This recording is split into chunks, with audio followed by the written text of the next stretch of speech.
It's the Worldwide Sports Radio Network.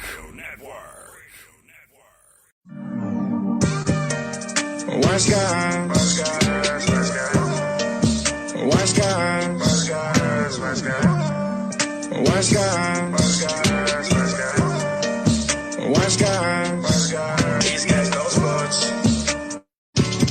Yeah. These guys know sports. These guys know.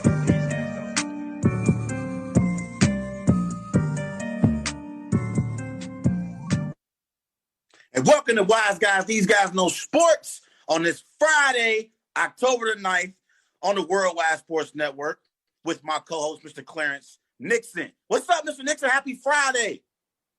Happy Friday, Trey. I'm glad it's here. What's going on with you today, brother? Feeling pretty good. Everybody remember, go and follow Wise Guys on Twitter at WiseGuys_H. Also on Facebook, Wise Guys. And be sure to follow Wise Guys on Instagram with These Guys Know Sports. Mr. Nixon, how is your Friday treating you, my friend? We here. The weekend is officially here. So how is your Friday treating you, bro? I think this Friday has been treating me well, man. You know, it's been beautiful outside. Went to go adventure outside, but now I'm back inside to relax and get prepared for the show. What about you? How your Friday going? Feeling pretty good, man. We got NBA Finals action tonight. Game 5. LeBron James seeking his 4th NBA championship. The Lakers trying to become NBA champions for the first time since 2010, Clarence. And we know who won the last championship for the Lakers, the late, great Kobe Bryant. R.I.P. to the Black Mamba, man. He will be looking down tonight, as the Lakers, when they win his championship tonight. We're going to talk about it here in a minute, but, the Black Mamba, his presence will be felt tonight, in the bubble. But we got an actually jam-packed show ahead. We got our NFL Week 5 Wise Picks that we're going to give everyone tonight. Me and Clarence been battling out with these games and discussing who's going to win each game and giving you our predictions, giving you our scores. Right now, I got a slight lead over Clarence, in our predictions right now for our Wise Picks. But that could change. It could change, possibly. It probably won't, but it could. You never know. But also later on the show, we're going to bring on Worldwide CEO Earl Marks and my guy Kyle. We're going to bring him on as well. We're going to bring them on the show and talk some sports with those guys. We've had Earl on the show before. Earl is a great sports personality. He does a great job running the Worldwide Sports Network.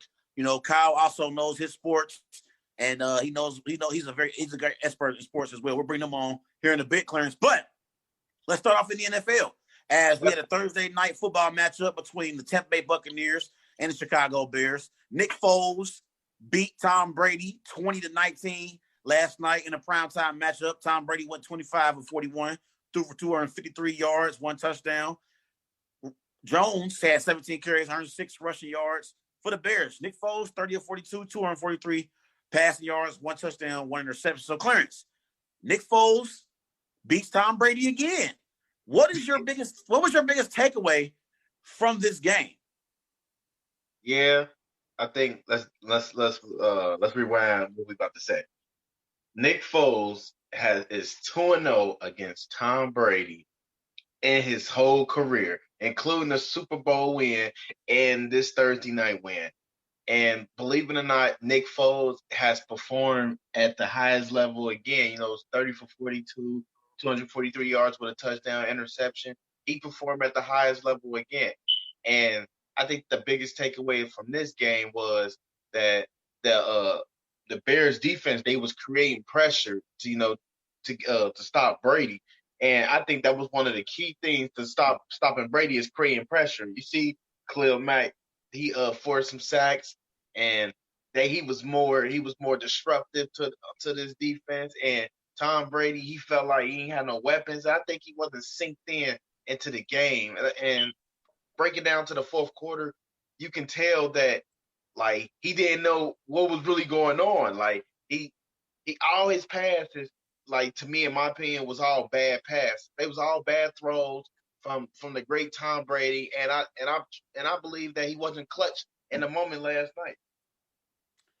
Yes, he wasn't clutch last night, and after the game, he tried to say that he knew what down it was. He did not know what down it was, Clarence. Tom Brady actually is human after all. That's what we saw last night, after that game, because he thought it was fourth down after that incompletion to Cameron Brate, but that was fourth down and the game was over. You saw Bears players celebrating. You saw Buccaneers players, disappointed. They were upset because they knew they had lost the game. And here you see Tom Brady putting up four fingers like, oh, it's fourth down. No, Tom, the game is over.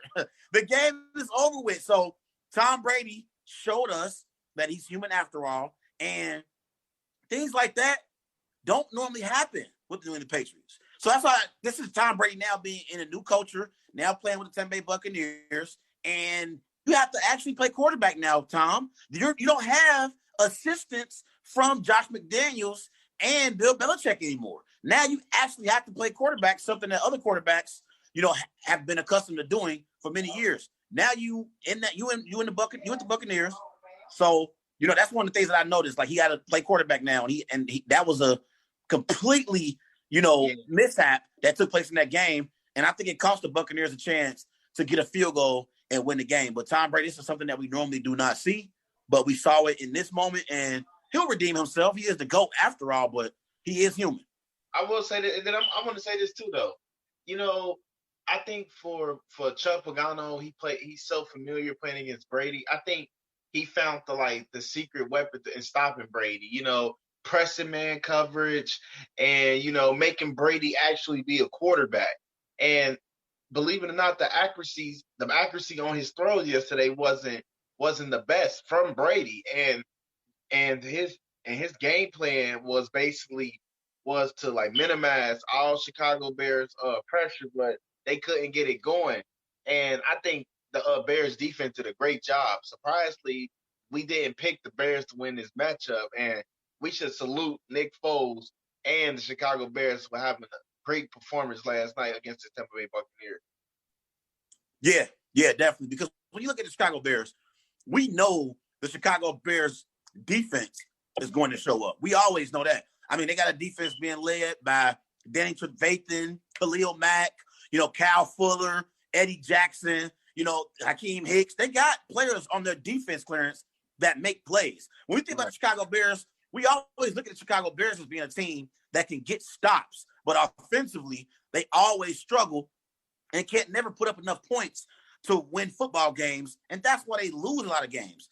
In this matchup, they didn't like the scoreboard up, either, but they got timely stops in this game. And Nick Foles, even though he struggled early, late, when it was time to make a play, Nick Foles made the play to win the game, and Tom Brady didn't. That's what this game came down to ultimately. Nick Foles made the necessary plays for the Bears to win the game, and Tom Brady didn't make the plays for the Bucs. And what Nick Foles go 30 or 42, threw for 243 passing yards, one touchdown, quarterback rating of 83.7.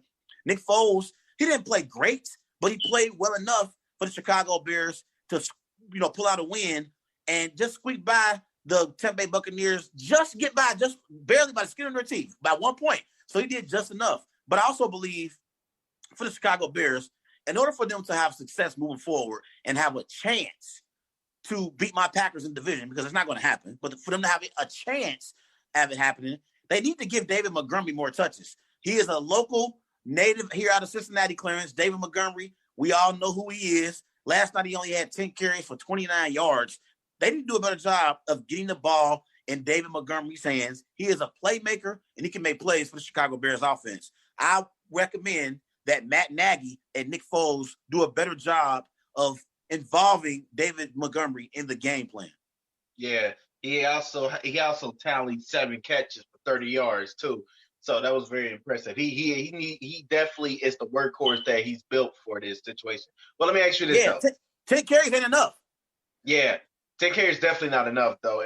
But if you can see him doing he can run and catch, you need to utilize that more. Let me ask you this though, Trey. Nick Foles, he's 2-0 as the starting quarterback for the Chicago Bears. He actually won the last 2 games. I mean, he's actually 1-1, and since he's been the starter of the quarterback, my mistake.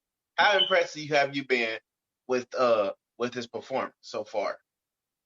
Well, I got to see more from Nick Foles. I got to see Nick Foles be consistent. I'm not ready to say that Nick Foles is a reliable starter in this league. Not yet, because, he's had his moments, Clarence, where he stepped in place, for Carson Wentz when he was with the Philadelphia Eagles. And obviously he led the Philadelphia Eagles to the Super Bowl. I think he put on one of the greatest playoff performances we've ever seen, over a 3-game stretch. He played great. I think he went up against the Minnesota Vikings in the NFC Championship game. Then in the Super Bowl, obviously, he went up against Tom Brady, and he played well in the Super Bowl, won Super Bowl MVP. So he had one of the greatest playoff performances we've ever seen from any player. And then, the next year he comes in, and the Carson Wentz gets the nod to start, and Carson Wentz gets hurt again, and they insert Nick Foles, and Nick Foles gets the Eagles to the playoffs. And in the first round, they beat the Chicago Bears. And then they get to the second round. And they compete in the NFC divisional round of the playoffs against Drew Brees in Drew Brees' house in New Orleans. They were one Alshon Jeffrey catch away from putting themselves in a position to push that game to overtime, Clarence. So Nick Foles honestly didn't play bad in that game. He had the Eagles in position to possibly steal a game on the road in the playoffs. And then he goes to Jacksonville, where he has expectations. He gets injured. He doesn't live up to the expectations that he had in Jacksonville. So I want to see if Nick Foles can be consistent when teams have an opportunity to game plan and stop him from being effective. That's when you can know whether or not a player can be a reliable starter. Any player can step in chaos and make things happen. It's Nick Foles for crying out loud. He has this Foles magic thing going on. But can you be consistent and play at a high level so you can be a reliable starter for the Chicago Bears? So I think because he's so inconsistent, I'm not ready to say that Nick Foles is going to be this reliable starter that Matt Nagy and the Bears organization can depend on moving forward. I got to see more from Nick Foles and see him being more consistent. Yeah, real quick, I'm going to just keep this short. I think for Nick Foles, you have to find what's his biggest strength in his game, and you have to utilize that strength so it can turn into your game plan.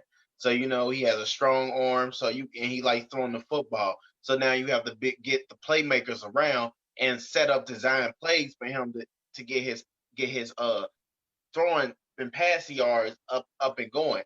But I think for Nick Foles, I agree with you. I want to see more from him from this season. They benched Mitchell Trubisky and they brought in Nick Foles because they expect Nick Foles to be the backup that he was in Philly. So this is his moment right here to show them that he can possibly be their flex optional quarterback or possibly their future quarterback. But at the moment, Nick Foles is performing. He's beat Tom Brady, and he's off to a good start.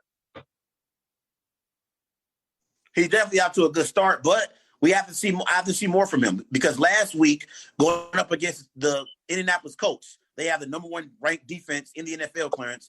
Nick Foles only managed to put up 11 points. Okay, he struggled in that game, and I need to see him be more consistent. But let's move on to the next question of this segment. Would you consider the Chicago Bears playoff contenders after a 4-1 start to the season? Are they playoff contenders? See, I want to say yeah because they start off with a hot start and they're looking real. It's a lot of analyst people that say they're pretenders, Trey. A lot of people think Bart Scott actually believes that they're not making the playoff. He think they're going to fall apart eventually into the season. And believe it or not, I want to actually see them play against your Green Bay Packers and how it would affect their game plan with Nick Foles as their quarterback. And until I see them play against Green Bay Packers, even the Minnesota Vikings, I want to see how they play against those type of guys. But as of right now, I wouldn't say they're playoff contenders because at the end of the day, you have that strong 6 teams in the NFC that you can honestly say they're a playoff block. But in order for them to make the playoffs and keep having this hot start, they have to win critical games. But I think it starts today.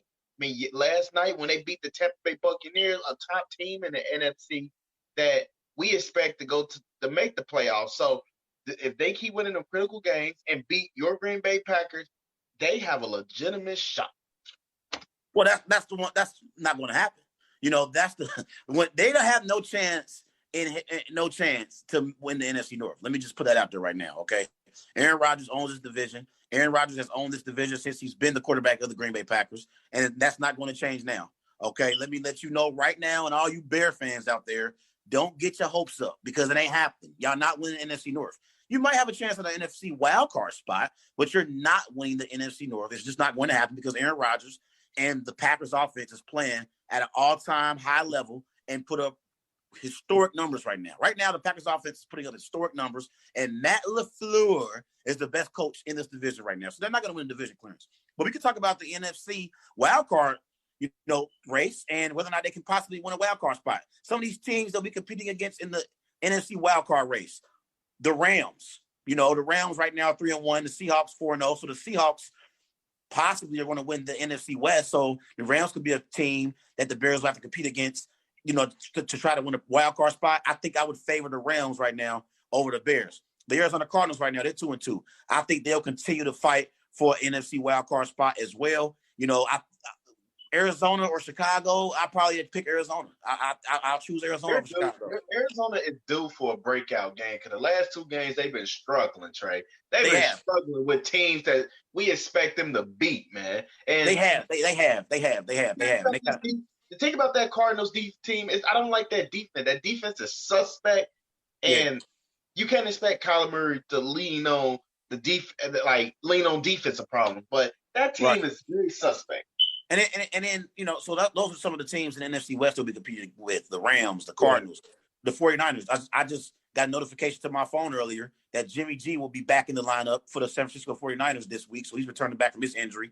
And then you go down to the NFC South. At some point, Clarence, we do expect Drew Brees and the Saints to get into a rhythm offensively and start putting up some points. They put up 35 last week against the Detroit Lions. You started to see Drew Brees throw the ball down the field more effectively.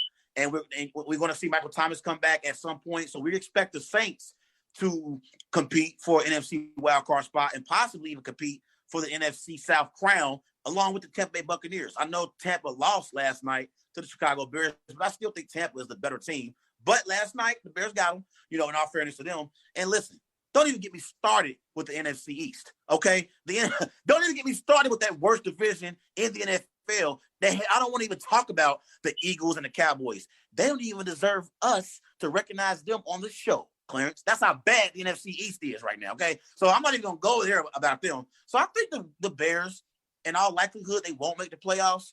I think the Rams, the Cardinals, the Saints, and the Buccaneers are teams that I would favor right now over the Chicago Bears. And there's no way in hell I'm going to pick the Bears to actually beat my Packers in the NFC North. So, no, they're not a playoff team right now. I mean, at the same time, I'll say the 4th, 5th, and seed team is probably a toss-up. It all depends how everything plays out. But I think with this Bears team, if they keep winning like this, win close games, their defense creating pressure, being disruptive, and they actually turn David Montgomery to a workhorse team, I think they have a legitimate shot.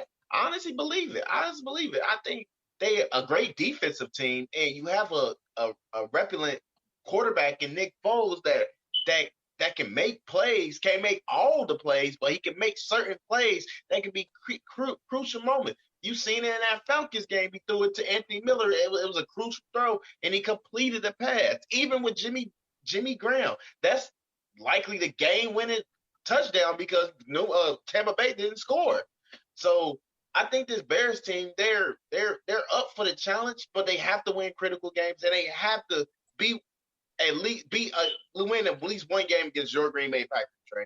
I'm just saying. I'm not saying they will, but we don't know how they would turn out until they play y'all, but they got to at least beat y'all. All right. Well, it's that time of the show, Clarence. We're going to bring on Worldwide Sports CEO and founder Earl Marks, and we're also going to bring on, he is the co-host and video editor at the Worldwide Sports Radio Network. He's a contributing writer at Foul Territory Baseball. He's a color commentator at WXCI. That's Cal. Cool boy. We're going to bring on our guys, Cal and Earl. What's up? Oh, you didn't know?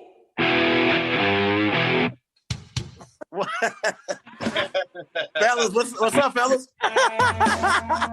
What's going on, guys? Nothing much.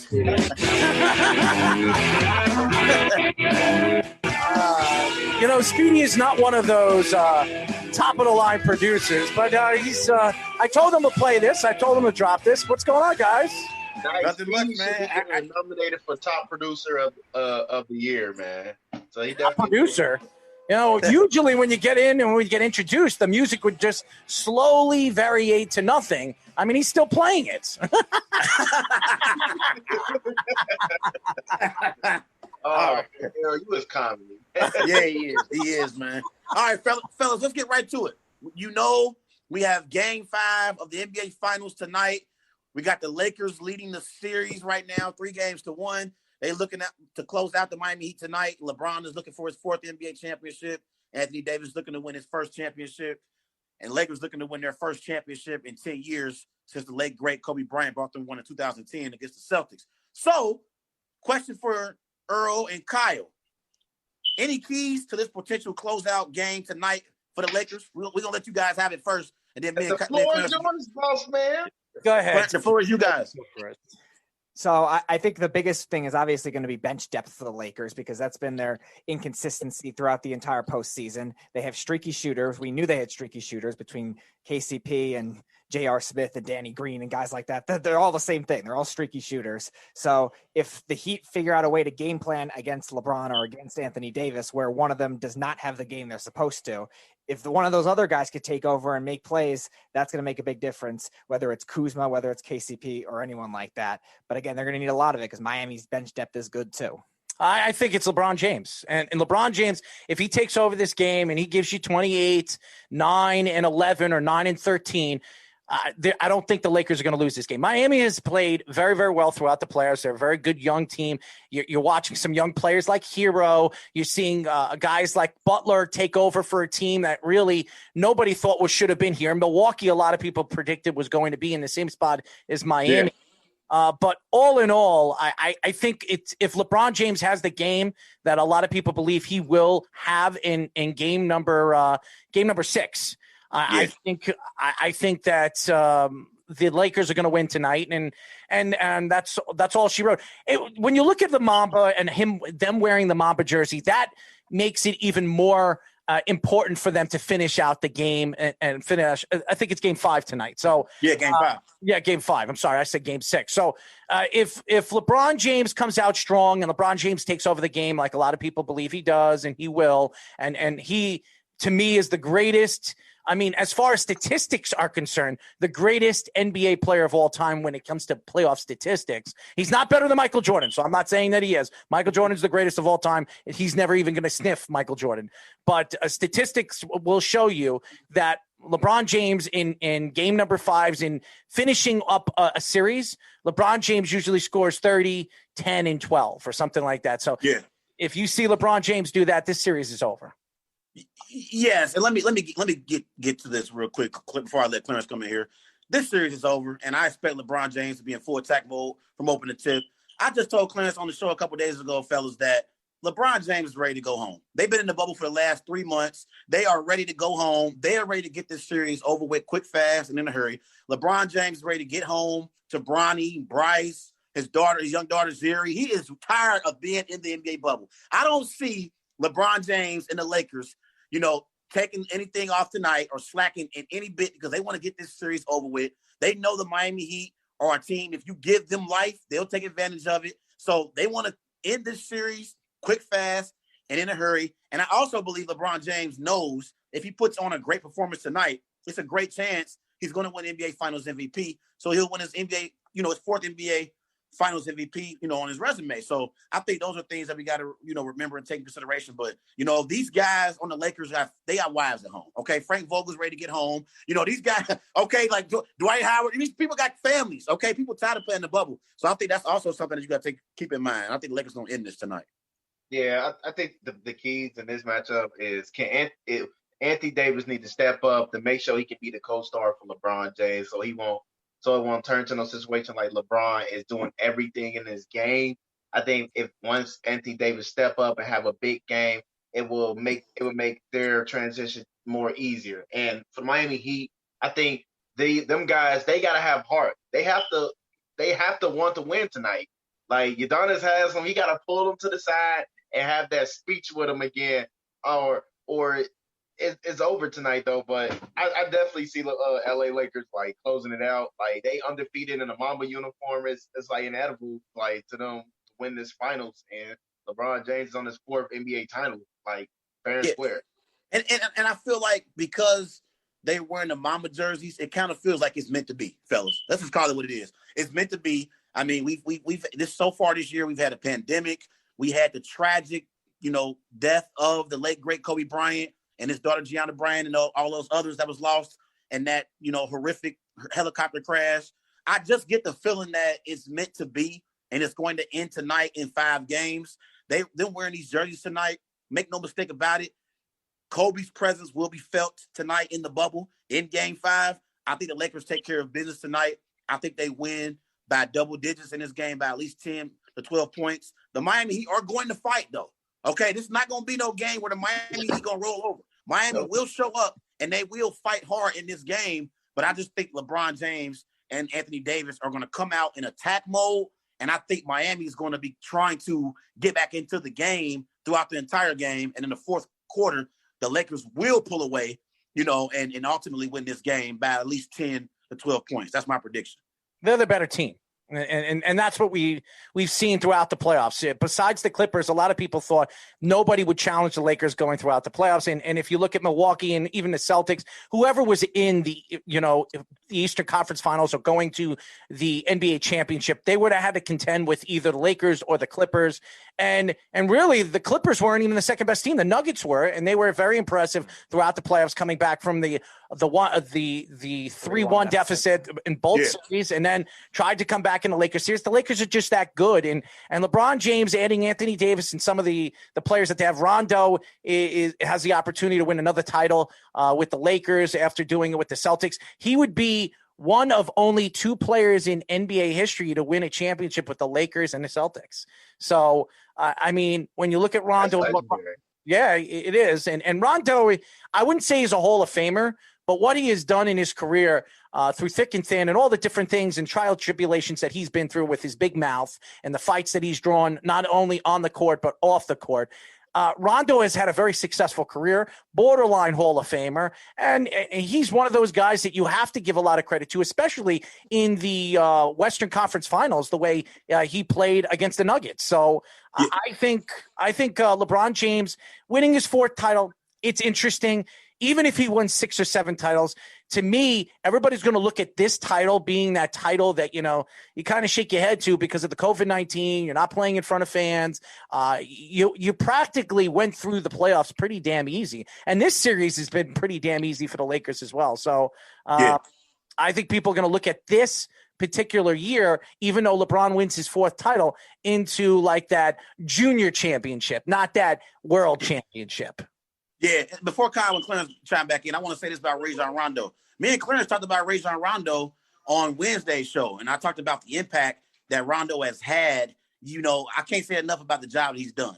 Since he's came back from his injury, he has had a major impact on the Lakers in these playoffs. Him being the great facilitator that he is, and he's such a great passer. Like this, the luxury that Frank Vogel has when he has Rajon Rondo in the game, he can sit LeBron for a few minutes. He can also, even if LeBron James is in the game, LeBron James can go into the low post and bang and be more of a scorer because Rajon Rondo is handling the ball handling responsibilities and he's running the offense for the Lakers. That's the luxury that Frank Vogel has at his disposal when you have a player like Rajon Rondo. He's one of the best playmakers in NBA history, and the impact that he's had on this Lakers championship run is something that we have to look at and say, man, they really, really needed a player like Rajon Rondo, and it's something that we got to continue to look at as future seasons to come because Rondo's, contributing, to this Lakers team, and it's really helping LeBron because it gives him a chance to be able to rest up. He ain't got to have all the load on him. Yeah. So let me ask you guys this. We all expecting LA to win this game tonight and celebrate, but I want to ask y'all this: do you any chance that Miami Heat can still Game 5 tonight? Just if it ever happened. Yeah, I do think so because it is a low scoring game in Game 4, and that generally benefits a team like Miami, who's trying to play well defensively and has done well with Spoelstra's defensive scheme. So they could definitely steal it because, again, the Lakers didn't look great offensively in Game 4. So if they don't bounce back, like I was saying, if Anthony Davis is a little off or LeBron's a little off, that Miami could have the depth to make a difference in that, and the defense, because they have even though the Lakers have the better statistical defense, I think schematically. Not a chance in hell, Speedy. I think not a chance in hell. I think schematically, not Spoelstra's a better chance coach. in hell. No chance. There's no chance in hell they're going to win tonight. I'll even predict that they win by double digits tonight. That's what I did. I did that, Earl. I went on the limb and said Lakers by 10 or more. I think it's going to happen. If Jimmy Butler surprised them, he should be dropping like at least 40 to get the victory tonight, because that's what he gonna need. You know what Miami need? In order for them to have a chance to win tonight, they need Jimmy Butler to turn into Dwayne Wade in the 2006 NBA Finals. Remember when Wade went crazy against Dirk Nowitzki and the Dallas Mavericks and won 4 straight games and won Shaq his 4th championship? That's the only chance Miami Heat have at winning tonight. They need Jimmy Butler to turn back into vintage D Wade. Mm-hmm. That's not going to happen. It's another thing too, though. You know, they've been missing Goran Dragic these last few games, and he gave them like that guard play and scored. So luckily he'll be back tonight, and he can give them another spark, though. But timing. I mean, basketball, you know, it's all about timing, and it being that you haven't been on the basketball floor for a couple of games, that's going to affect him and his game and his shooting ability. I don't think it's going to make a difference. No matter who you put on the court, you need another Anthony Davis on their team for them to beat LeBron James and Anthony Davis. I just don't think they have it. They've got first of all, they've got 3 games to lose for them to lose this series. It's not possible. And I don't even think I know for a fact it's not coming out of tonight, because I agree with Trey. I think LeBron James wants this to be over. The NBA season starts, in 2 months from now? I mean, they're going to bring the NBA season back in 2 months. So he wants as much of a break as he possibly can have before the new season starts, because he's looking for championship number 5. So I think they're going to try to end it tonight. I think you're going to see it really, really early. The Lakers LeBron James is going to try to take over the game and dominate the game really, really early in the game, and kind of put his foot on the Miami Heat's necks and just completely smuggle them. Now since I've been watching these NBA Finals, though, fellas, we know Bam Adebayo, he missed a few games in this series, and I told Clarence this on Wednesday's show. I said, you can make a legitimate argument that Bam, in a way, is a liability in this series. And I'm going to explain why. Give me y'all thoughts about this. I think the Miami Heat actually play better with Kelly Olynyk in the lineup compared to Bam Adebayo, because if you have Bam Adebayo, in the lineup, it kind of plays right into the Lakers' hands, because you have the Lakers bigs like Dwight Howard, like Anthony Davis, like JaVale McGee, who can guard Bam Adebayo, and they don't have to step out on the perimeter like they do against Kelly Olynyk. You see, Kelly Olynyk isn't better than Bam Adebayo, of course not.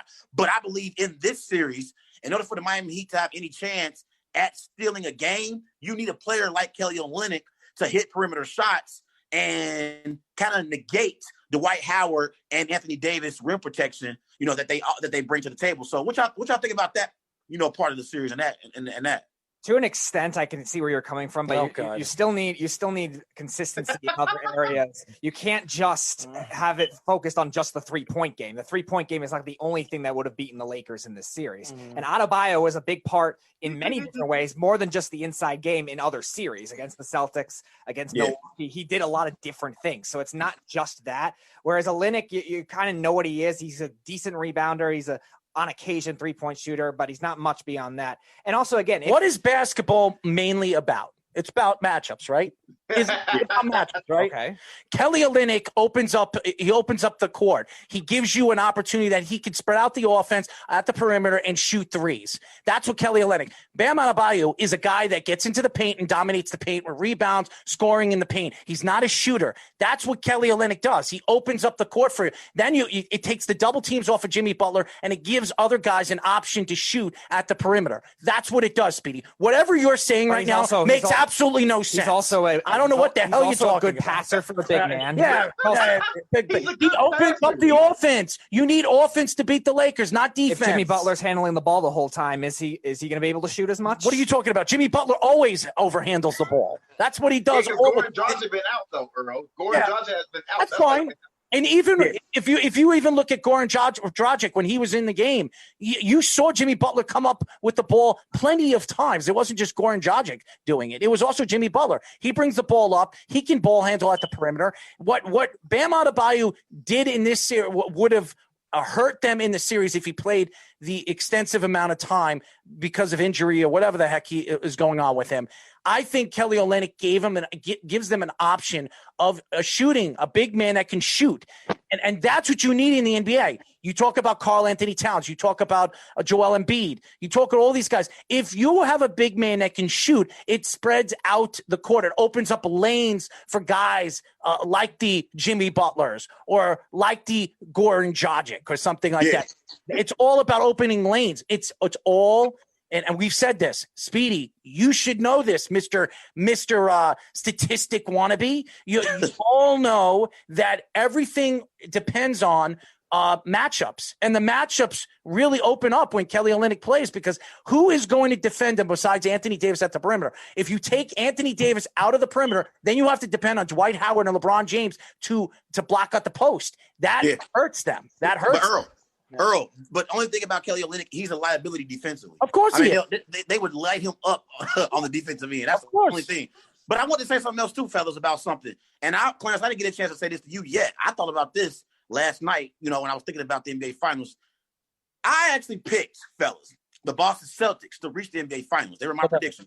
Clarence knows it. They were my prediction to reach the NBA Finals because I believe in Jason Tatum. I think Jason Tatum was an up-and-coming, superstar in this league. I think Kemba Walker is one of the, best point guards we have in the NBA.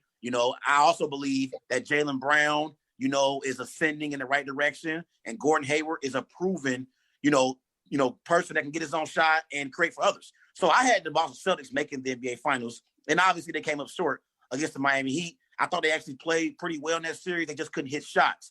I believe that the Boston Celtics would have been a tougher matchup for LeBron James and the Lakers than even the Miami Heat. I think the Lakers dodged 2 bullets. I think they dodged the bullet from not playing the Clippers in the Western Conference Finals. Listen, I know the Clippers came up short. 3, Speedy's breath too. but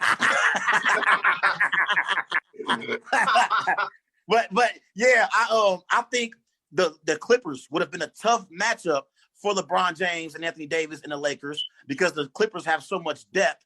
And, I think they would have been a tough matchup. And I think they dodged the bullet facing the Denver Nuggets compared to facing the Los Angeles Clippers. And then even the NBA Finals, I think the Boston Celtics, because they have 4 players who could create off the dribble, and Kemba Walker, Jaylen Brown, Jason Tatum, and Gordon Hayward would have caused issues for that Lakers defense. To that, you guys say what? I want all 3 of y'all to respond to that. I think the Celtics would have been a tougher matchup than the Miami Heat. The only thing with the Celtics, though, is they're very small in comparison to some of the other teams. So LeBron and AD can play bully ball inside against the Celtics very easily. Their rebounding inside defense is pretty bad. At this point, the Celtics really don't have no reliable big. Daniel Tice is like literally 6'7", and I think that would have hurted them more because no one is on that Celtics team for guard Anthony Davis. I think their game plan will probably be trying to push the ball and get a lot of shots going, but on the defensive side in the post, I think Anthony Davis probably would have just tortured Daniel Tice and any big man that was down there. Dwight Howard would have felt happy because he has the mismatch and he felt like he's unstoppable. I just think they would have had the advantage, like in the bigs. Real quick. Only thing I'm gonna say is I think the Boston Celtics have more players who could create off the dribble than the Miami Heat do right now. Like right now, I look at Tyler Hero and Jimmy Butler as really the only 2 players right now on the Miami Heat team that can create off the dribble because of Goran Dragic's injury.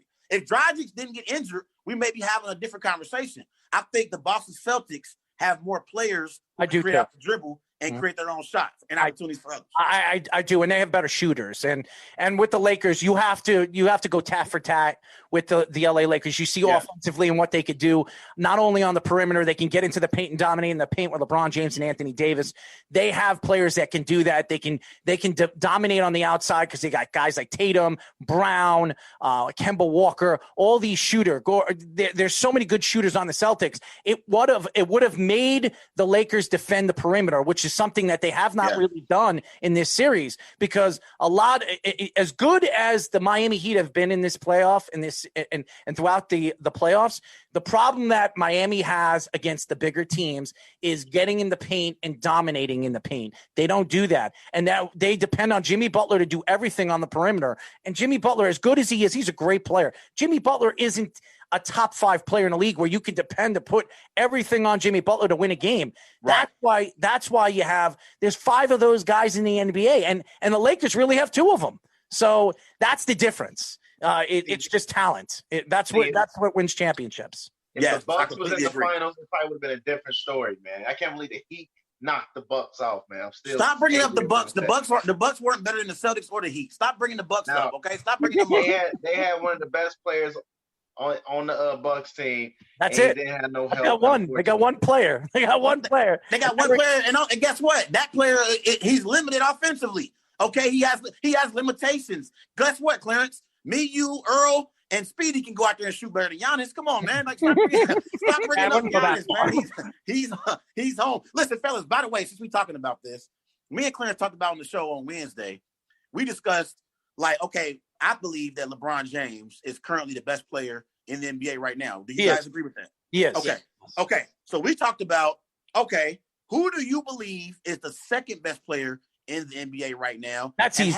How far is that gap? Now, let me tell you who mine is. Mm-hmm. I told Clarence that I respect the hell out of Giannis in the Greek Freak. Okay, he has 2 NBA MVPs over the last 2 seasons, although I think last year James Harden should have won the award over him, and this year LeBron James should have won the award over Giannis as well. But that's another story for another day. I think Giannis, because he's so limited offensively, I think he can't be mentioned in the best player in the world conversation because he has no alternative move he can go to if you stop him from getting in the paint. He doesn't hit a consistent jump shot, so he's very limited offensively. Now he's a dominant force.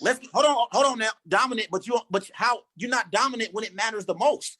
When a team has a chance to game plan and take away your strengths, Giannis has shown an inability to adjust and hit perimeter shots. This like is what I keep telling you. There's only one player on that team that's like proven. He make his team better. Imagine if he had a team around him. You'll get more out of Giannis, man. Okay, let me finish. We'll get back to you in a minute. Let's talk about Kawhi Leonard.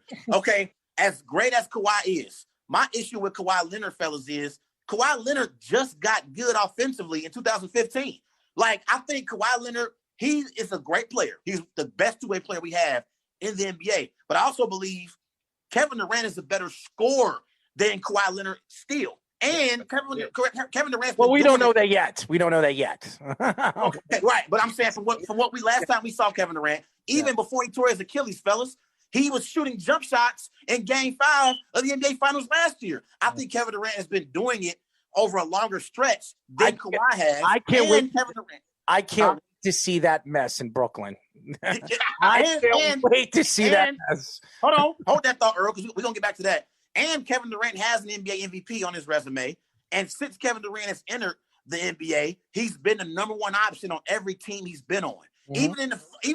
Even like the finals in 2014, when the Spurs won the championship over the Heat. You can make a legitimate argument that Kawhi Leonard was the fourth option? I mean, he won Finals MVP. He won Finals MVP because he guarded LeBron James. I think Kevin Durant is still the second best player in the NBA, and I don't believe it's a significant gap between LeBron and KD. I think Kevin Durant is a superstar, and I believe when he is healthy, he is the most dominant player offensively we have in the NBA, period. So to answer your question on who the second one is, I think you're having two different arguments where you're judging legacy versus overall. Yes, Kawhi Leonard is a late bloomer. I have to see with how Durant comes back from that kind of injury, because it is a bad injury especially for a shooter. especially for a shooter like Durant, who is the step back. I thought Durant was the second best player before that. We'll have to see after the injury. So for now, I'm going to say Kawhi Leonard just because of that, the two-way player. But again, if Durant comes back and plays, shows it, I think he definitely is. Speedy, how can you say Kawhi's better than Kevin Durant right now when we've seen Kevin Durant be the number one option on every team he's been on since he's been in the NBA? Kevin Durant has never averaged under 20 points per game at any point in his career. This is also playing with the Russell Westbrook, who many people believe is hard to play with. And Kevin Durant was still putting up buckets. Say it again. So Kawhi might be better than KD, huh? Kawhi's not better than KD. In a current state, I can say that until I see how Durant comes back. I'm not judging legacy, Trey, because there's no doubt Kevin Durant, if he retires today, he's a first ballot Hall of Famer. Kawhi Leonard, if he retires today, he's probably not a Hall of Famer. So I'm not judging that. Kawhi Leonard is a Hall of Famer if he retires today. But absolutely is. But one more thing, fellas. Let's not forget, Kevin Durant lost a 3-1 lead to the 73-9 Warriors. Yep. Kawhi Leonard lost a 3-1. Kawhi Leonard lost a 3-1 lead to the Joker. But Trey, he could have made history. He could have knocked off the 73-9 Warrior team. He could have made history. I bet if he would have knocked off that 73-9 Warriors team, that would be talked about in today's continual NBA. No, I agree with that. Clarence, I agree with that. Clarence, I agree with that. I'm saying sometimes it's not that you lose, it's how you lose. I think Kevin Durant losing to the juggernaut 73-9 Warriors, led by Steph Curry and Klay Thompson, the greatest shooting backcourt in NBA history, that's not as bad as losing to the Denver Nuggets. Did y'all just see what LeBron and AD did to the Nuggets? That to me is an indictment against Kawhi. I'm not taking nothing away from Kawhi. I think Kawhi's better than Giannis, but I just don't think he's on LeBron James and Kevin Durant's level. I do. Kevin Durant is not even on LeBron James' level. Well, first of all, nobody is on LeBron James's level. LeBron James is on his own level and his own level. Kevin Durant is. I don't think Kevin Durant is either. And Kevin Durant's a great offensive player. There's no question that he is. And when he went to the Golden State Warriors, he was the best player on that team. When you talk about Steph Curry, you talk about Klay Thompson and Draymond Green, he was the best player on that team. That's why he won double MVPs in the finals. There was a reason why Earl, the best player on the court. Guess what? Guess who we beat in the finals? Guess what happened in game 3 of the 2017 NBA finals when he hit that 3-point dagger over LeBron? All right. Now here's the thing. Now Kawhi Leonard went to Toronto last year and won a championship with a team that had no business going to the finals. No business going to the finals. I don't want to hear anything. They had no business. They went to the finals, and yes, there were a lot of injuries in the finals, the Klay Thompson injury, the Kevin Durant injury. He still had to win that series when the pressure was on him. They looked up, girl. They looked up. Luck enough. He won. He won. So Earl, let me ask you a question. Hold on. But I just want to explain something. When you talk about a guy that can play, he's a dual threat, not only on the defensive side of the ball. He is the best defensive player in the NBA. Hands down, I don't want to hear it. He is the best all-around, straight-up defensive player in the NBA. Now, is he a top 5 offensive player in the league? He's not. But I would say he's a top 10. And what makes Kawhi Leonard so interesting and so unique is this guy goes everywhere and he wins. He went to a Clipper team. The COVID-19, this whole season has been a mishmash of crap. And you could tell that him and Paul George, they still haven't built a thing together on a team. They were getting to that at the end of the season. And then all of a sudden the COVID-19 being out for a month and a half, this affected the Clippers. Out of all the teams that were in the playoffs, it affected the Clippers. I agree with that. But I will say this. Next year, Paul George there or Paul George not there. I've been hearing the Nets. I've been hearing other teams interested in bringing in Paul George. Good riddance, okay? Because I think with this team, if you add another player besides Paul George with Kawhi Leonard, you're going to win. Kawhi Leonard is a winner. He's a born winner. He's everywhere he's gone. San Antonio, no San Antonio. Yes, they had Tim Duncan. They had an old Tim Duncan. They had old Tony Parker. They had an old Ginobili. He was the guy. He was the MVP in the finals. So everybody that says that this guy isn't the second best player in the league, well, God almighty, I don't know what more this guy's got to do. How many titles has he won? Okay, but real quick, Earl, listen, yes, he won NBA Finals MVP, but let's not act like the reason why he won NBA Finals MVP with the Spurs was because he was guarding LeBron James. The same reason why Andre Oh, he Iguodala. also scored 22 points a game. He was scoring Yeah, but too. what I'm saying is that was a team that was a balanced team. Okay, it ain't like he was just. It ain't like it was with the Cavaliers when they had LeBron and Kyrie and then everyone else. It was Kawhi. It was Tim Duncan. It was Tony Parker. And it was Old They Tim actually Duncan. had- They Oh, were they- right. But what I'm saying is, to me, he won NBA MVP because of his defense on the best player in the world in LeBron James. Defense wins The same- championships. You know this. Yeah. The same way Andre Iguodala won NBA Finals MVP in 2015 for the Warriors. But real quick, something else I wanted to say, because me and Clarence have argued about this multiple times, and it sounds like, Earl, you agree with Clarence about what I'm about to say. I told Clarence that last year, and Speedy, I want to get your opinion about this too. I think last year Kawhi lucked up. If Klay Thompson didn't get hurt in Game 6 of the NBA Finals, yes, I'm going there. Let's stay. Hold on, real quick. I got you. If Klay Thompson didn't get hurt in Game 6 of the NBA Finals last year, I don't even think Kawhi Leonard and the Raptors win a championship, fellas. I think the Splash Brothers would have went to Toronto in Game 7 and put on a show. And I think Steph and Klay would have won the championship last year. And I ain't even going to get into if Kevin Durant played. We know if Kevin Durant would have played, they wouldn't have won. But I think even if Klay would have stayed healthy, I don't think the Raptors would have won a championship last year. Was Klay on that 3-1 when they was down 3-1? He was Played still all 4 playing. games. He played all 4 games. Yep. Mm-hmm. Like I don't understand. But This Clarence, when at Game 6 when Klay got injured, the Warriors were winning. They were winning. I don't think they would have won. I think it would have won. I think it would have been a closer game in game number 7. I think Toronto was destined to win that series. They were destined to win that. Do you think they would have? Do you think the Warriors would have? If Kevin Durant was there, they wouldn't have won. Let me ask you this.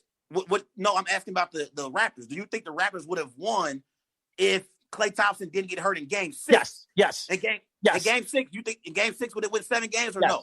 I think they would. I think they would have won the series even with Klay Thompson on the team healthy. If Kevin Durant was there, not a chance. Not a chance. Let me ask you this. If Klay didn't get hurt in Game 6, would it have gotten to a Game 7, or do you think the Raptors would have still won Game 6? They would have won Game 6. They would have won Game 6. What? Yeah. What? I'm trying to tell. Look, the Raptors been dominant in that series. Like they was like you said, they was destined to win. I think the first game, Kawhi Leonard, he turned it up, and he scored 12 points in the fourth quarter. Like this guy was unstoppable. There was no one on that Warriors team that can guard him. And even if you can say, "Oh, Andre Iguodala gives him the best chance to win," but at the end, no, he doesn't. He just been dominant in that series, and Kyle Leonard has showed up as a serviceable point guard. I think when Klay Thompson was here, I don't think they had any chance to win. I didn't think that. I swear, Earl. I told him even when they had Klay Thompson. You know what? Everybody's got their own. And Clarence, everybody's got their own opinion, and it's just an opinion. We don't know what would have happened. I'm just looking at estimated numbers and percentages and seeing where they were and what they were when Kevin Durant got hurt. If Kevin Durant was playing the series, Toronto wouldn't have stood a chance. They wouldn't have stood a chance. But because he got hurt, that was the benefit of Toronto winning a championship, and you can't take that away from Toronto. But you guys got to do your picks, and you guys could go over your time, by the way. You can go over your time. So you are more than able to do that. I will say this before we go, because I want you guys to go back to your show. The Bears, okay? I was listening to your Bears take. For you guys to think that the Bears are not going to challenge that division. Now, I think Green Bay is the better team. They're the better all-around team. But the Bears right now, they're firing on all 4 cylinders. They really are. Wait a minute. Hold on, Clarence. Wait a minute. Hold on. Wait 1 second. I don't want you guys to go nowhere. I want y'all to do the picks with us. I wanted them to do a picks. Yeah, I want y'all to do the picks with us too, actually, Earl and Speedy. I want you guys to do the picks with us. But real quick, you just said something, Earl, that I want to address. Don't go nowhere. Don't go nowhere. Are you telling me, Earl, that you believe there is a chance that Nick Foles will beat out Aaron Rodgers in the NFC North? Is that what you're telling me? I didn't say that. I didn't say that. Girl, you just started something. I did not say that. I said that I picked the Bears before the season started. Everybody thought I was nuts. I said out of all my surprise team out of the NFC was who? Speedy. It was one of them. Yes, the Bears. It was You're the right. Chicago Bears. Right. And Okay. there He's was right. He said that. I thought because of their now it worries me. Their secondary worries me. I don't trust their secondary, but their front seven is as good as any front seven in the league. Even with Nick Foles and Mitchell Trubisky, both guys create different opportunities to win offensively. They have a good running game, and they have two really good wide receivers, and they have a good tight end, a very good tight end that can make plays in the open field. So I think with Nick Foles, you have a better chance to win right now because the guy has won a Super Bowl. I don't think they're going to beat out Green Bay, but Okay. the way the schedule lies in the second half of the season for the Bears have a chance to win the division. They do. I mean, the schedule gets easier for them at the second half of the season. So Earl, it's not going to happen. Have you seen my quarterback and the numbers he's putting up right now? 13 touchdowns. Besides Russell Wilson, he is the best quarterback in the league. Yes. Hey, listen, did y'all know Joe Burrow's a top 10 quarterback in the league right now? I just wanted to throw that in there. Oh, he's playing great. He's playing great, Joe Burrow. But real quick. Speedy, I want to get your take on the Chicago Bears before I give you my take. Go ahead, Speedy. So I was going to say they're definitely contenders now. I was a little skeptical of their offense at the start of the year because I didn't know if they had any depth outside of Allen Robinson with their wide receivers. But if the defense were to come back to form, because that was what was an issue for them last year. Not that they were bad. They were just down from where they were in 2018, where they were the best defense in the league. So that's, I think, the biggest thing that I think has gotten a little better. Second year of the Chuck Pagano defense after Vic Fangio was there. And Nick Foles, while he isn't a great quarterback, he's proven that he's a winner and he's a good fourth quarter team. And that's as long as the Bears are in, they're going to be battle tested. Every game so far they've won late in the game. And that's a good sign. That's a good sign for a team that wins tough games. So I think they're not going to beat out the Packers, but I think they're definitely a wild card team right now because at some point the NFC West is going to have to cancel each other out at some point. So somebody's going to have to lose there too when they play more division games. I will predict that even if they don't win the division, I feel that the Bears could probably move further in the playoffs than the Green Bay Packers. What's up? Defense wins championships, buddy. That's what I'm saying. That's not going to happen. Defense wins championships, buddy. Hey, you need to stop. Hey, Earl, don't you start with me. Don't start with me. Hey, there's no chance. Trey, he is testing your gangster, man. Definitely testing your Yeah, gangster. but I want to say this real quick about the Bears. I just told Clarence this earlier. See, my problem with the Bears is they so inconsistent at quarterback. Like, we know Nick Foles is inconsistent. Like, I remember in the year when they won the Super Bowl, I give Nick Foles his credit. He came in and had a great playoff performance during that run with the Philadelphia Eagles. He was great. That was one of the greatest playoff performances I could ever remember. Him and Joe Flacco. Yes, he was great. He was great. But then you remember even the following season, fellas, Carson Wentz came back and got injured again, and then Nick Foles in the NFC wildcard game, they beat the Chicago Bears, and then go to New Orleans and put up a great fight against Drew Brees and the Saints. I think they were in position to possibly win that game, and Alshon Jeffrey, missed the ball on the last possession and they lost. But with a little over 2 minutes to go, yeah. Yeah, and then I remember we see last year where he went to Jacksonville and he got injured and he, was inconsistent. See, my thing is I want to see if Nick Foles can play great football when a team has a chance to game plan for him. I think he does a great job at coming in when it's chaos. Like we saw Carson Wentz get injured. He stepped up and won a Super Bowl for the Eagles. We saw against the Atlanta Falcons a few weeks ago when Mitchell Trubisky got benched. He came in and brought the Bears back. He brought the Bears back from a 16-point deficit in the fourth quarter. I want to see if Nick Foles can be more consistent even when a team game plans to stop him. That's when you can find out if the Bears can even make the playoffs, because we'll see if Nick Foles can be consistent at the quarterback position. So what y'all think about that and Nick Foles overall?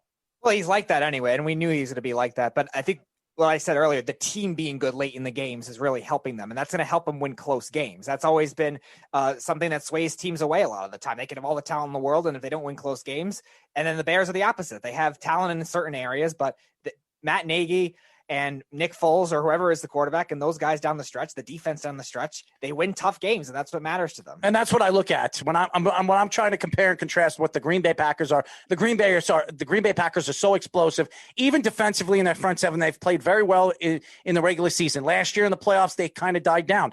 That's the problem. I think the Chicago Bears, their defense is built for the playoffs. I don't know if the Green Bay Packers defense is built for the playoffs. We know Aaron Rodgers is. We know what Aaron Rodgers could do in the playoffs, throw 60-yard passes down the field with 1 minute left and win games. We've seen that. But again, we've seen the Green Bay Packers over the years. They've had, even last year, their defense was very, very good. They went into the playoffs. They completely got outplayed in the playoffs. So that's the difference. I trust that Nick Foles has done it before. So has Aaron Rodgers, but Nick Foles has done it. Remember, the last time Aaron Rodgers went to a Super Bowl was 10 years ago? That Nick Foles went to the Super Bowl 3 years ago. So that's the difference. And with this team as it's built, I trust more that the Bears, if they make the playoffs, even as a wild card team, I trust in their defense better than I trust in the Green Bay Packers. Oh, stop, Earl. Listen, I will admit, Earl, fellas, I still have nightmares about the NFC Championship game last year. You should. I still have nightmares about that, okay? Because I'm going to just call it what it is. The 49ers punked the Packers. Okay, let's just call it what it is. Like, styles make fights. That was a mismatch. Mm-hmm. Okay, it was a mismatch. This year will be different. Okay, I expect the Smith brothers to step up and play better. In the playoffs, I expect Jair Alexander, who is one of the best young cornerbacks we have in the NFL, to play better. I expect King, and in the back end we got Amos, Darnell Savage, who is a very underrated safety, by the way. I expect them to play much better in the playoffs this year. I expect to eat a hot dog when I'm hungry. It's more the post level defense. I think this year my Packers will play complementary football, and I think if Aaron Rodgers continues to play at this pace that he's playing out, I mean, right now Aaron Rodgers has 13 touchdowns. Yeah, it's ridiculous. He's completing 71% of his passes, over 1,200 passing yards. I mean, Aaron Rodgers right now is an MVP candidate. He's right behind Russell Wilson. So I think we'll be just fine. I think the Bears, will struggle as we get later in the season, but we'll see what happens. But fellas, let's get into our Week 4 NFL Wise picks. You want to get up joining this on this one? Why not? I'm going to be doing whatever. Yeah. Okay. Let's start off in Atlanta. The Carolina Panthers, 2-2 on the season, traveling to Atlanta, take on Matty Ice and the 0-4 Atlanta Falcons. Okay, let's start off with Speedy and you, Earl. Guys, give me a score and give me a team who's going to win. I'm going to take the Panthers. I think the Falcons will blow another lead in the fourth quarter again, and the Panthers are going to win a very close shootout. They've done well without Christian McCaffrey so far, and those receivers, very talented against a bad Falcons secondary. I think that'll be the difference. Close game. I'll take Carolina, wins it late, 28-27. This is going to be a fun game to watch, but I think this is Atlanta's game. As well as Carolina has played the last couple of weeks, I think it's in Atlanta, and I think it's going to be a high-scoring game. I don't know if Carolina's going to be able to keep up the pace that what Atlanta does every single week in and week out, 400 yards, multiple wide receivers to get it off 100 yards and maybe a touchdown. So I'm going to take Atlanta in this game as a surprise. I think this will be their first win of the season. I think it'll be close. I think it'll be 28-21. Yeah, I agree with you too, Ariel. I'm taking Atlanta in this matchup. And this is one of them type of matchups. If Dan Quinn don't get the job done in this position, he has to be fired. Mm-hmm. But I'm taking Atlanta in this one. I think their offense is going to be too much for the Panthers defense. I got them winning a close one, 31-28. Okay, all right. I'm going to roll with the Falcons to get their first win of the season. Again, Clarence, you kind of hit it already. I don't know what the hell Dan Quinn has on Arthur Blank. I don't know how he still has a job, okay? I mean, we saw him give up a 28-3 lead in the Super Bowl against Tom Brady and the Patriots. And then we seen earlier this year, somehow, some way, the Dallas Cowboys, they are trying an onside kick, and the Atlanta Falcons special team players don't even know that they can jump on the football before it goes 10 yards. That's coaching. Okay, that's coaching. They were up double digits against the Cowboys. The Cowboys fellas should be 0-4. Okay, they should be 0-4 on the season. But I'm going to roll with the Falcons to get their first win as well.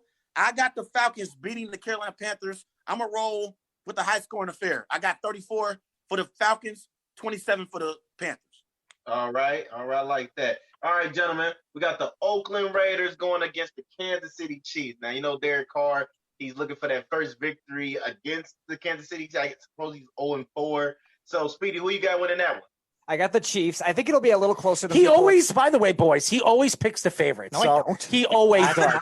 He always does. I Listen to agreed him. with you on the Miami Seattle game. Watch this. Watch this. I'm watch. taking the favorites. I will pick 90% favorites. No, that is not Go true ahead. at all. Go ahead. I'm taking the Chiefs. Of I'm course saying you it's are. closer than people expect because the Chiefs are going to get Bashaw Breeland back. That is going to help their defense a lot. Their defense has already played well as it is. The Raiders' defense has played better than people expect, but still not great in that secondary against those receivers. That'll make it very hard. I'm going to take the Chiefs. It'll be a shootout for the most part. Derek Carr's played well, though, so he'll stay in this game. 34-24. I think the game's going to be very, very close. Vegas will be in the game, but it's in Kansas City, and that's a big – to me, that's going to – if it was in Vegas, I would maybe sway to Vegas. But I know there's no crowds, but I think the fact that you get to practice at your home turf and you don't have to travel from one place to the other, I think it benefits Kansas City. So I'm gonna give it to Kansas City because Vegas has to fly all the way to Kansas City. So I have Kansas City winning the game 24-18. You know what, fellas? I agree with both of you. I think this game will be close. I think the Chiefs will outlast the Raiders, though. In the end, I got the Chiefs winning 30-23, but I think it'll be a competitive game. I think last week going up against Bill Belichick and the Patriots, dare I say, the Chiefs' offense was a bit neutralized. I mean, they didn't really put up, great numbers. I mean, they played great. I mean, they ended up with 26 points, but they also had a Tyrann Mathieu, touchdown. Like they got a touchdown off interception. So I think the Chiefs will win this game, but I think the Raiders will compete. I think the Raiders are going to compete for a wild card spot. Oh, absolutely. This is a division game, but I got the Chiefs winning 30-23. What you got, Clarence? Yeah, I got the Chiefs winning this game. I think it's going to be too much for this Chiefs defense. And I think Mahomes is going to terrorize that secondary, that Speedy that you mentioned. That secondary has been horrible this season. I got them winning that one 38-24 against the Las Vegas Raiders. You ain't showing the Raiders no respect. Man, but the defense and the secondary, it's been bad. It's been bad. They ain't even play with their first round pick. And we don't know Henry Ruggs is going to be healthy for this game anyway because he's been dealing with injuries as well this week too. So, but yeah, I get Kansas City winning this game, 38-24. Okay, let's move on to the Arizona Cardinals traveling to New York to take on the New York Jets, who are 0-4. Cardinals 2-2 on the season with Kyler Murray. Jets 0-4. All right, fellas, let me start off with this one. There is no way in hell I'm going to pick the Jets and Adam Gase. I'm picking the Cardinals to win this game. I got the Cardinals winning. I got the Cardinals winning this game. I'll say 28-14 over the Jets. Oh, I don't believe Adam Gase. I think he needs to lose his job, just like Dan Quinn. I'm rolling with the Cardinals to win this game. Guys, by the way, he does not like Adam Gase. He hates Adam Gase. Anyone really like Adam Gase, though? Clarence, just be honest. Does anyone actually like Adam Gase? Yeah, Trey, I agree. My score is actually pretty close to yours, 27-13 Arizona. Okay. Yeah, I have Arizona too. I'm a Jet fan. With the COVID-19 coming out today, I was talking to Eric when he flew over there to go to the Jets facility, Eric Coleman. He was telling me that the Jets are being very cautious moving forward, especially I do believe there will be a game. There were, I think, a few Jets being caught with COVID and some of the coaches. I think that's going to be a huge problem going into the game on Sunday. I think Arizona wins the game 28-10.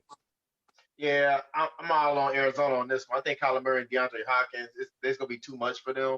And if DeAndre Hopkins get like 9 more catches, he can set the record for most catches in a 5-game span. But I got them winning like 24 to like 10.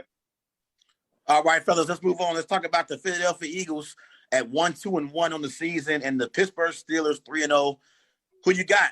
Pittsburgh Steelers or Eagles? Go ahead, Earl.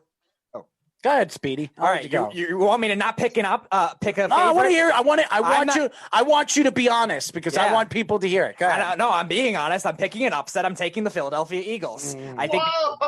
Yeah, I am. I think the Steelers are going to be hurt by the extra bye week, the surprise bye week. They lost a lot of momentum from the beginning of the season, and I think in terms of their offense, they still have some question marks on that offense. Big Ben's played well so far, but they still have some question marks on that offense. That offensive line.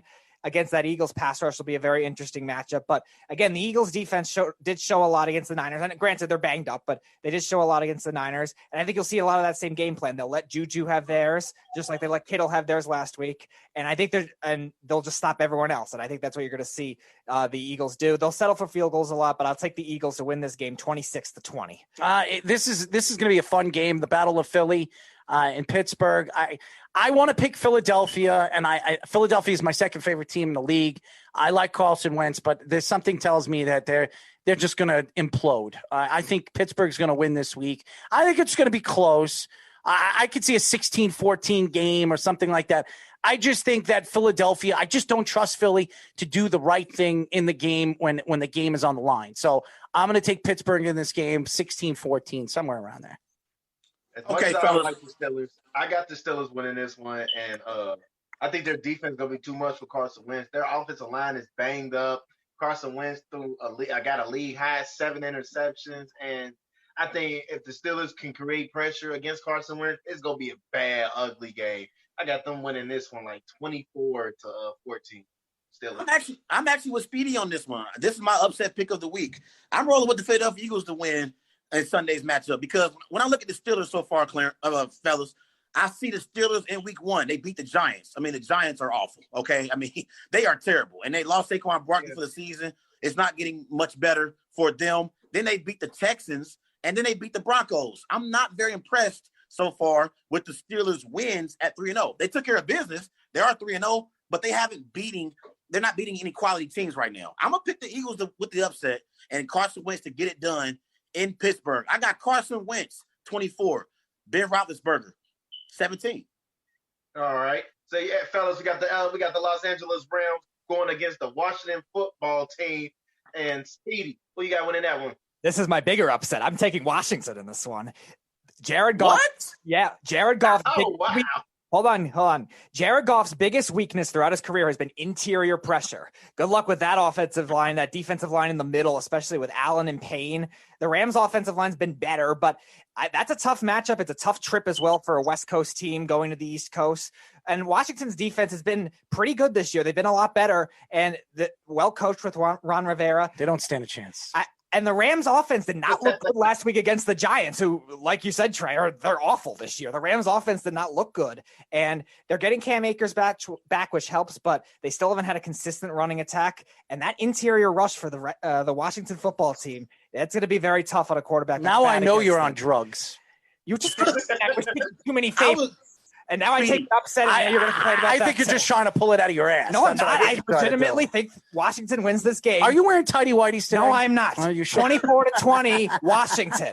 Actually, Speedy, I was just about to ask, man. It's Friday, bro. I know it's Friday. It's the weekend. People start doing recreational activities. Are you? I gotta know, bro. Picking the Washington football team. If he is not sharing it with me, I might after I finish here, but I don't do it before I go on air. Go ahead, Who Earl. you got, Earl? I've got the Rams. He's out of his mind. I'm not even a Rams fan. I can't stand Jared Goff. Out of all the quarterbacks in the NFL, I couldn't stand Jared Goff when he came out from Cal. I can't stand him now. But this is the Washington football team. This is not a good team. They have a good front seven. I think the Rams offensive line will hold themselves together. I think they'll be able to score enough points to win this game. I'm going to say 28-17, somewhere around there. The LA Rams win this game. What about you, Trey? Who you got winning this one? I'm gonna roll with the Rams to win this game. You know, I think the Rams are a better team. I like the way actually Jared Goff's been playing so far this year. You know, I know Earl doesn't like him, but I think Jared Goff is playing like he played the year when they got to the Super Bowl. Although they got to the Super Bowl because of Todd Gurley, not because of Jared Goff. But I'm gonna roll with the Rams to win this game. I'll say Rams 31, Washington football team 20. That's interesting. What you got, Glenn? All right. See, I got the Rams winning this one, though. Even though the Washington football team is getting Chase Young back, and I looked on the Get Up show. The only way you can beat Sean McVay is you create pressure. So I got the Rams winning this one, 27-13. And real quick, fellas, I want to get y'all takes real quick on something else. You know, this week, head coach Ron Rivera, they benched Dwayne Haskins for Kyle Allen. What are y'all thoughts about Mistake. the Washington football team benching Dwayne Haskins, for Kyle Allen? What you got thoughts about that? Mistake. I think you have to give Dwayne Haskins a full season to see what he is. If he's not the quarterback of the future, you're going into next year's draft where you have Fields. Maybe you try to move up for Trevor Lawrence, whatever you're deciding to do. Maybe you're as bad as any team in the NFL where you can have the chance to get Trevor Lawrence. You should give Dwayne Haskins a full season. Allen is just a backup quarterback. He's probably a good second tier type of player. So I think it was wrong. I think it was wrong just as much as I think it's wrong when who was I talking to about the other day? Josh Rosen. And some of these, none of these guys get their opportunity to develop as a player. You're looking at Sam Darnold. Eventually the Jets are going to give up on Sam Darnold, which I think is a big mistake. And some teams, tokens and money is another team's treasure. So there you go. So I agree with you completely, Earl, on this. This was a mistake in my eyes because I don't understand how you can bench a player like Dwayne Haskins and he's not even had an entire season to get better. Like, I remember when he first got drafted, he got drafted by Jay Gruden. Jay Gruden didn't even want Dwayne Haskins a part of his team. So I kind of felt like Dwayne Haskins has been set up to fail by the Washington football team since he's been in the NFL. And I just think it's unfortunate that he's on this team. This is why it matters what team you get drafted to. Because when you go to an organization that's about winning football games, it puts you in a better position to be set up to be successful compared to being put up in a position to be, to fail. So I think Dwayne Haskins got the raw end of the stick here. I think Ron Rivera should have done a better job of evaluating him as the season goes along. I think Speedy likes raw sticks. So yeah. Speedy likes raw sticks. So yeah, I think it was wrong. It was wrong that they benched him early in this week. They should have gave him a whole season to develop. But Ron Rivera, he spoke on it today, said he still have trust in him. So we'll see how that goes, though, because he did post the lowest quarterback QBR and the lowest yard per play. So he has to get better. But listen, what is Ron Rivera talking about? Saying I still believe in the kid. You just benched him. That's just like when you're in a relationship, you break up with your ex and you say, I still love you, but you broke up with me. Like you don't really love you like you say you do. And that moment, they just feel like, yeah, we need a break. We need a break from this guy, and he needs to really sit down and get the play, understand the playbook. So when he come back out there, he'd be more better and more comfortable. I think that's. But how do you get better on the bench? You get better with experience playing. That doesn't make any sense.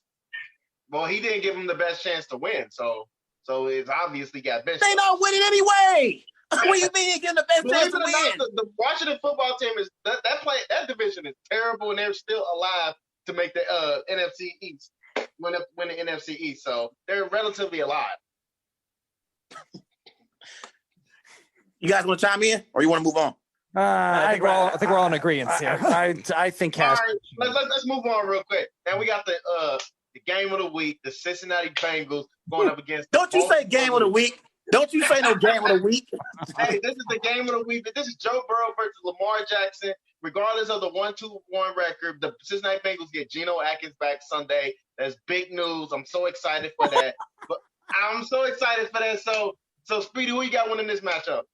Clarence, I'm sorry, but it's not the Marvin Lewis randomly get some wins against the Ravens Bengals anymore. This is going to be a blowout. I'm sorry. I know Lamar Jackson is questionable technically. The Bengals run defense has been a big problem for like 5 years in a row now, and this is going to be a very tough matchup for them. I think their offense can play well at times, but again, you're dealing with a very tough Ravens secondary. You're dealing with a very tough Ravens pass rush, Clarence, I'm sorry. Any offensive line with Bobby Hart as their right tackle is already an issue to begin with. I learned that the hard way as a Giants. That's already a bad issue to begin with. So this is going to be what's the score, man? What's the prediction? 31-14 Ravens. I got Baltimore. Burrows will throw another 300 yards. He's played very, very well. He's got some weapons on the side. Boyd looks like he's going to be a player for many, many years. And Mixon is a great running back. But Baltimore's the better team. They're better defense, better special teams, better offense. If Lamar Jackson plays or doesn't play, they still win and win by almost double digits. I predict Baltimore to win this game 28-14. Jesus, Trey, what about you? I'm expecting the Baltimore Ravens to take care of business against Cincinnati Bengals. I'm not going to spend too much time talking about this game and giving Clarence, the time talking about the Bengals. The Bengals are irrelevant. I think the Ravens take care of business. I got Ravens 24, Bengals 13. And I also think the Ravens are going to do a better job of having Lamar Jackson thrive in the passing game. He talked about this week how the Ravens aren't doing a good job in the passing game, and he feel like they can get better. I think Harbaugh is going to put Lamar Jackson in a position this particular Sunday to throw the ball down the field effectively, because that's what they're going to have to do if they want to have any chance of beating Patrick Mahomes and the Chiefs once playoff time rolls around. So I think Lamar Jackson will have a big game in the passing game for the Ravens. I say Ravens 24, Bengals 13. Yeah, I think. Yeah, for as much I want to say for my Bengals, man, but I do see the Ravens taking this game. They're the better team, and we want to see Lamar Jackson how he's going to play out. He missed 2 days worth of practice. I want to see how that plays out. But I will say, like, this game I got Baltimore winning 27-20. I think Joe Burrow gets another try, but it unfortunately probably ends on an interception or a fumble or a turnover on that. All right, fellas. Jags, Texas. Who you got, Speedy? I got Jacksonville in this one. Houston coming in with an interim coach. Who knows? Probably better than Bill O'Brien anyway, but still an interim coach. A lot of unknowns. And Jacksonville's actually hung tough against some teams this year. They haven't been the 1-2 win team we thought they would be. Sloppy game, bit middle of the pack, 23-20 Jacksonville. Go ahead, Earl. What we got? The Jacksonville Jaguars or Houston? I got Houston in this game. I think Houston's going to win their first game. Now that O'Brien is gone, the cancer and the poison is out of the locker room. I think J.J. Watt didn't want to play. I don't think Deshaun Watson wanted to play for him. I think you're going to see a completely different Houston Texans team. I have Houston winning this game. I think Houston's the better team. They win the first game of the season. I predict 21-10. Yeah, I agree with you completely. I agree with you completely, Earl. I got the Texans winning their first game of the season. I think Deshaun Watson will outplay Gardner Minshew. I got Texans 26, Jaguars 20. Yeah, I agree. I got the Texans winning this game. I think they earned their the victory. They didn't want to play for Bill O'Brien, and they want this victory bad. I got them winning 31-21. Man, all right. Let's move on. Dolphins and 49ers. Who you got, Clarence? I'm gonna start with you on this one, bro. Dolphins 49ers. Who you got? This is one of my upsets of the week. I'm taking the Miami Dolphins to win against this 49ers team. I think Ryan Fitzpatrick, he can steal one, and this 49ers team is really banged up.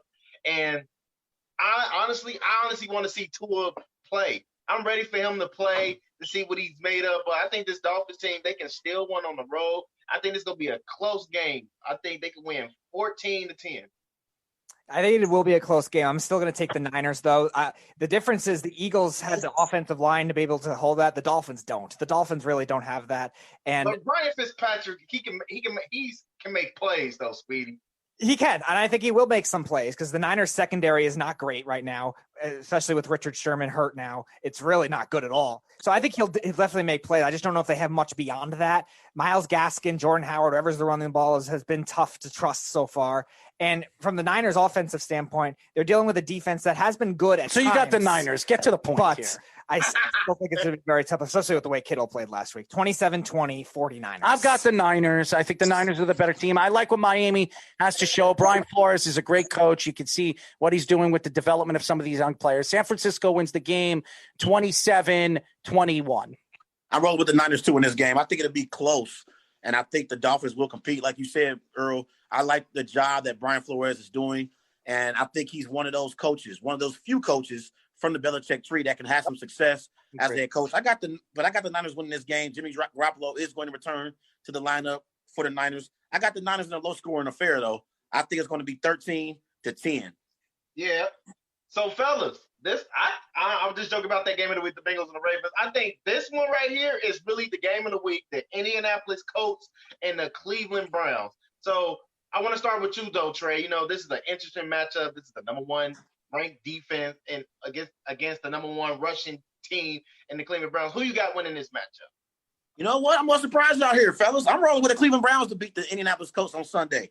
I like the way the Cleveland Browns offense put up 49 points against that Dallas Cowboys defense, but the Cowboys defense is atrocious. I mean, me, Clarence, Speedy, and Earl, we go out there and put up 30 points on the Cowboys defense, right? I mean, their defense is terrible. But I like the way the Browns been playing, you know, so far this season. I like the fact that they got Odell Beckham involved offensively. Y'all saw him get the end around, and he took it to the house, scoring a touchdown for the Browns. When Odell was happy, that is a recipe for success for the rest of that Browns offense. I think the Browns are going to win this game, 27-17. I think Baker Mayfield would do just enough for the Browns to win this matchup. I got Browns 27, Colts 17. I Who you got? I disagree here. I'm taking the Colts for many reasons. One, their defense has been the best in the league, like you were saying earlier in the show. And Odell Beckham is being matched up with a guy in Xavier Rhodes, who he's had a lot of trouble with throughout his career. And Rhodes has played very well this year. That front seven is going to make it very tough for the Browns to run, especially with no Nick Chubb now. They've had a great defensive line throughout the year. And the Colts, while they don't have a lot on offense, they still have a great offensive coach in my mind, of Frank Reich. And they still have a decent running game that I think could work on the Browns. I'll take Indianapolis 24-17. It'll be a close game. I got Indianapolis too. I think they're the better team, the better offensive line. Cleveland looks really, really good, but they don't have Chubb. They're going to depend on another running back who's a fantastic running back. But I think Nick Chubb has shown you why he's one of the best running backs in the league. I have Indianapolis in the game. Close game, 17-14. I actually got the Cleveland Browns winning this one. I think that it's the Indianapolis defense. They're a little skeptical because T.Y. Hilton, he got a 15-game winning streak. 15 games that he hasn't went over 100 yards, and that's kind of questionable right there. They got a great offensive line. They got one of the best offensive lines in the NFL. But I think for this Cleveland team, they got a lot of weapons on this offense that can put up points on the board. So I got this Cleveland Brown team winning this one, 28-24. Okay, fellas, listen. The NBA Finals is on. Let's go through these games real fast. Giants, Cowboys. Who you got? I got Dallas in a shootout, 38-28. You're right. That defense is atrocious, but so is the Giants' offensive line. I got an upset. I got the Giants winning this game. What? I got the Giants winning this game, yeah. Wow. Without Saquon, I can't believe I'm ready. I'm trying to get through the show, but damn, he just picked the Giants. I got the Giants. I got the Giants. Man, they only scored one touchdown since week 1. I know. And something tells me the Cowboys are going to make the Giants look like Super Bowl contenders. What you got, Clarence? Look, man, I got the Cowboys winning this one. I think that they're gonna put up a lot of points. It might be a close one because they're both struggling. Both teams are struggling, but I think the Cowboys gonna win this one, 31-20. Yeah, this is one of those games where something's got to give, okay? Because the Giants, again, haven't only scored one touchdown since week 1. We know the Dallas Cowboys defense is atrocious. They've given up over 38 points the last 3 games they've played. Their defense is terrible, okay? Mike Nolan, I don't know how the hell he still has a job. I don't know why Mike McCarthy hasn't fired him yet because he was waiting for a job for the last 6 years. He hasn't had a job since 2014. It was a reason why he didn't have a job. And for some reason, Mike McCarthy wanted to bring him on. I got the Cowboys win this game 30-14. They'll win this game in blowout fashion, and they'll take care of business. Let's move on. Broncos, Patriots. Who you guys got? I'll start off with you, Earl. Who you got? Broncos, Patriots. The Patriots. As long as Cam Newton plays, it's the Patriots. I think they're the better team, the better defense, the better all-around offense. They've proven. I got the Patriots winning 18-10. Yeah, sloppy game. I think the Patriots will end up winning too. Defense will get a lot of takeaways against the Broncos, whoever starts at quarterback for the Broncos. 24-13 Patriots. Yeah, I got the Patriots winning this one. I think they got the best coach, and they going to coach this game out. I got them winning like 22-10.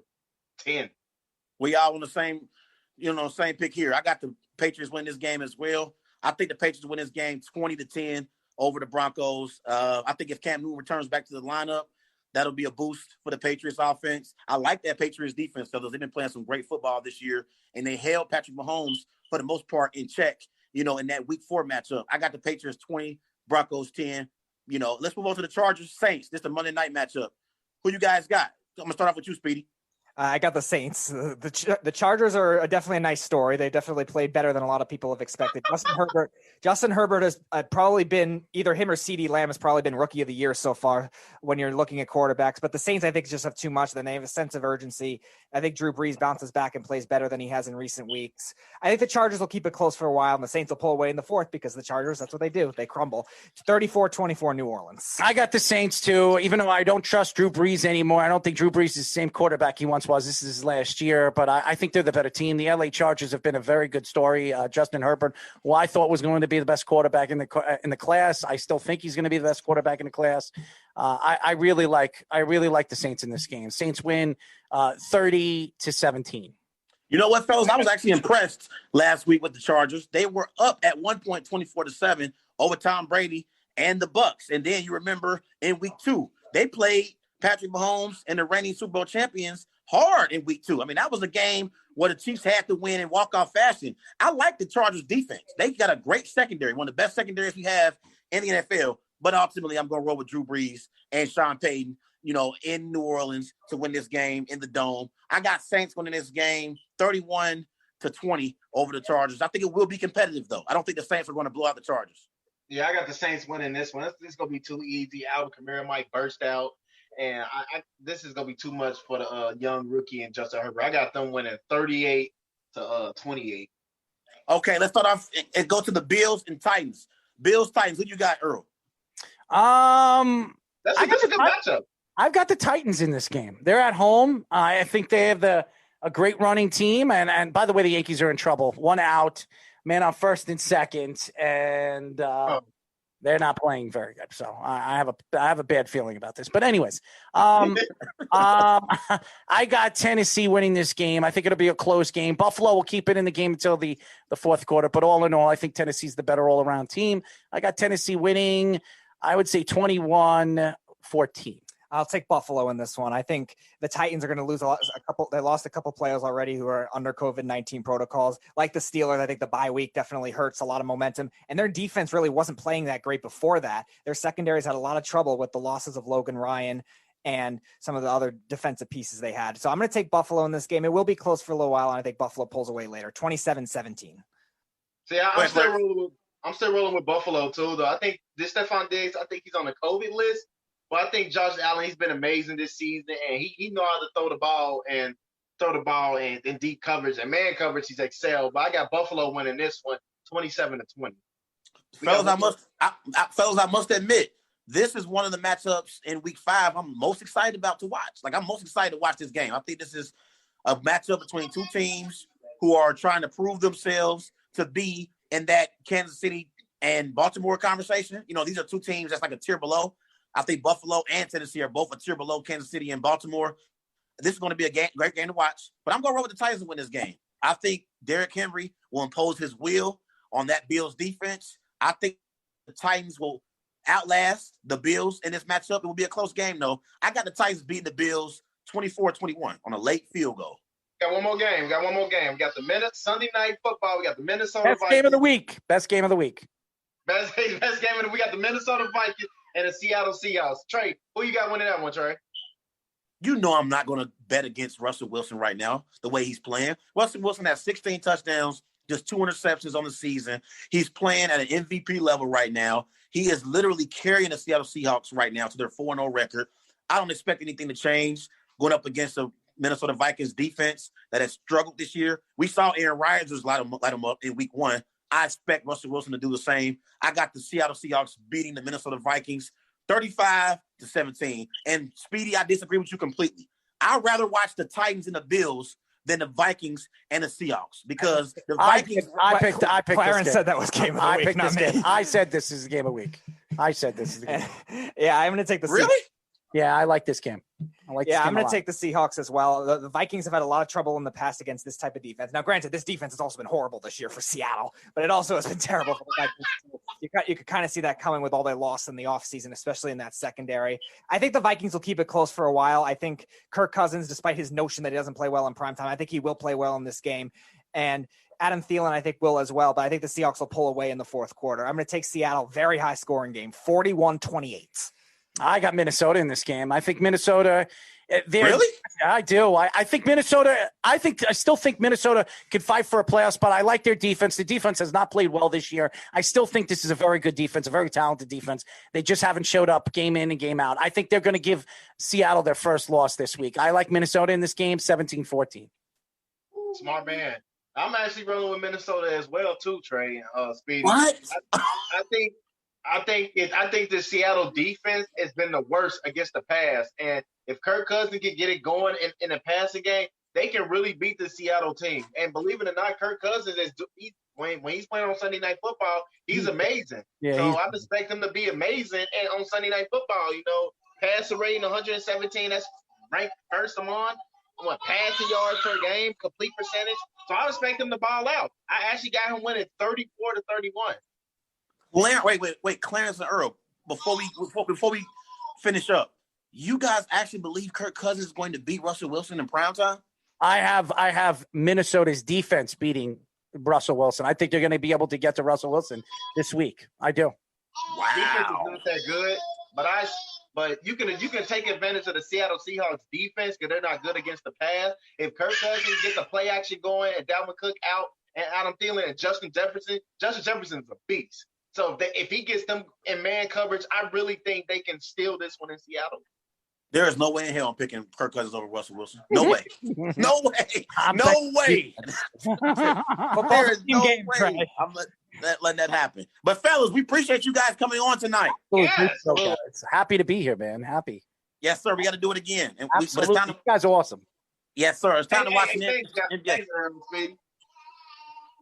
This guy smells, guys. So if you guys want to take a whiff of horse manure, this is the guy. By the way, if you guys want to check out my Facebook, he lost a bet, so he had to kiss somebody's foot, and it's all over social media. So really, it was very unfortunate. We played a game of NBA 2K, and he won a 2-point game because Myers Leonard missed 2 easy layups. Oh man! What can I say? I'm a gift. Fellas, it's NBA Finals. It's NBA Finals time. Game 5. We're gonna sign off, man. You guys have a great weekend. You too, guys. Who they? Go knock it off. It's the Worldwide Sports Radio Network.